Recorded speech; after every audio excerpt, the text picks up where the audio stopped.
Rain poured heavily across the city that night. People rushed past the old railway station without looking around. Everyone had somewhere important to be. Everyone, except one old man. Near platform 3, an old watchman sat quietly beside a tiny tea stall. Every night, he bought 2 cups of tea. But strangely, he always drank alone. The tea seller once asked him, "Why do you always buy 2 cups?" The old man smiled softly. "Because 1 cup belongs to my son." The tea seller looked confused. "Where is he?" The old man stared silently at the rain for a few seconds. Then he answered quietly, "He was supposed to return 10 years ago." The tea seller froze, but the old man continued smiling gently. Every single night, the watchman placed the 2nd cup beside the empty chair, as if someone would arrive any moment. Most people thought he had lost his mind. Some laughed at him, others simply ignored him. But every night, he still waited. One winter evening, a young businessman arrived at the station after missing his train. Frustrated and angry, he sat near the tea stall. His phone battery had died.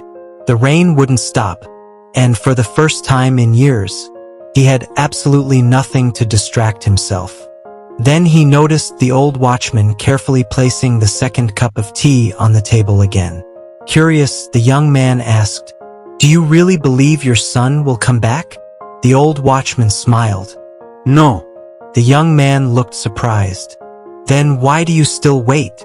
The old man slowly looked toward the railway tracks and answered softly, "Because hope is the only thing that keeps some people alive." The station suddenly felt silent. The young businessman lowered his eyes. For a moment, he remembered his own father, the calls he ignored, the visits he postponed, the messages he never replied to. That night, for the first time in years, he called home. His father answered almost immediately. And before the young man could even speak, his father said happily, "You finally remembered your old father?" Tears filled the young man's eyes. Meanwhile, near platform 3, the old watchman quietly sipped his tea beside the empty chair, still waiting, still hoping, and somehow, still smiling. Moral: sometimes people don't wait because they expect someone to return. They wait because love refuses to leave.